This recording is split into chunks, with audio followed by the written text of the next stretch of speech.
اب ہمیں اپنے ساتھ ہوئی ہوئی واردات کو سچ ثابت کرنے کے لیے آخر میں قرآن پاک کا سہارا لینا پڑ جاتا، جس طرح سے ولی شیخ صاحب نے لیا۔ معاملہ کیا ہے؟ معاملہ انتہائی سادہ سا ہے کہ وہ مویشی منڈی جا رہے ہوتے ہیں، جس طرح سے پہلے ہی خبریں گردش کر رہی تھی کہ لوگوں کو لوٹا جا رہا ہے، سو ولی شیخ صاحب کو بھی مویشی منڈی جاتے ہوئے لوٹ لیا جاتا ہے۔ وہ ان کی سوشل میڈیا پہ ویڈیو وائرل ہوتی ہے، پولیس کمپلین درج ہوتی ہے، اس کے بعد اے آئی جی صاحب جو ہے مویشی منڈی جا کے بتا رہے ہیں کہ جی جو ولی شیخ صاحب ہیں، بتانے کا مقصد یہ تھا کہ وہ جھوٹ بول رہے ہیں اور جو ان کے حوالے سے تھی وہ افواہ تھی۔ سر بہت معذرت کے ساتھ گستاخی کر رہا ہوں، لیکن قبول کیجئے گا، معاف کیجئے گا۔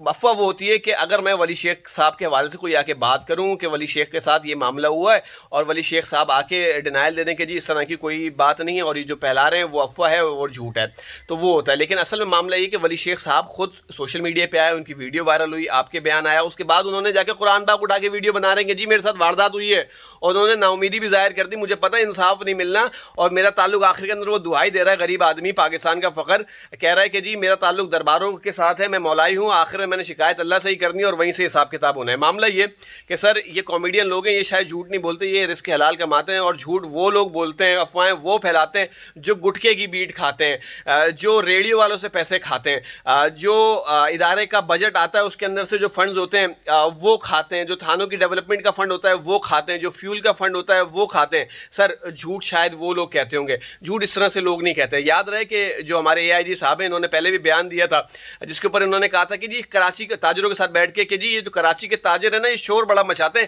اس کی وجہ سے جو ہے وہ انویسٹمنٹ نہیں آتی، کاروبار نہیں چلتا۔ سر معاملہ یہ کہ اگر تاجر بیٹھ کے بتا رہا ہے کہ جی واردات ہوئی ہے تو تبھی تو وہ شور مچا رہا ہے، آپ بات یہ کرتے ہیں کہ جی کس طرح سے اس کو کاؤنٹر کیا جا سکتا ہے، لیکن آپ بتا رہے ہیں کہ جی آپ کے ساتھ اگر واردات ہو جائے آپ شور نہیں کریں، اگر آپ کے ساتھ کوئی پیسے مانگ رہا ہے، کوئی رازنی کر رہا ہے، آپ اس کو سامان دے دیں۔ ابھی ولی شیخ کے ساتھ معاملہ ہوا، آپ نے بتایا کہ جی یہ تو معاملہ ہی نہیں ہے۔ اصل چیز ہے وکٹم بلیمنگ، ہم نے پہلے بھی دیکھا ہے، اور جھوٹ میں نے اس طرح سے پہلے کہا، جھوٹ وہی لوگ بولتے ہیں جو اغوا برائے تاوان کرائیں، زمینوں کے اوپر قبضے کرائیں، گٹکے کی سے لے کے منشیات کی بیٹ کھائیں، ٹرانسپورٹر سے پیسے کھائیں، ٹھیلے والوں سے پیسے کھائیں، جو پینشنرز ہیں ان سے پیسے کھائیں، ایف آئی آر کاٹنے کے پیسے کھائیں، تھانے کے اندر آنے کے، گرفتار ہونے کے، اور جو زیادہ بولے اس کے گھروں کے اوپر ریڈ کریں،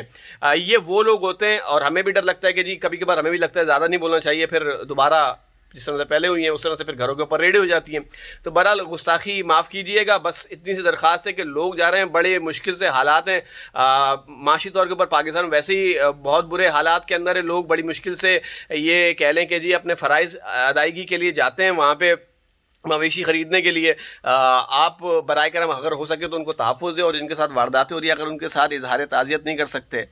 تو کم از کم ان کے اوپر الزامات بھی نہ لگائیں۔ دوسری چیز یہ کہ ولی شیخ صاحب سچے ہیں یا اے آئی جی صاحب، یہ فیصلہ آپ لوگوں نے کرنا ہے۔ بہت شکریہ۔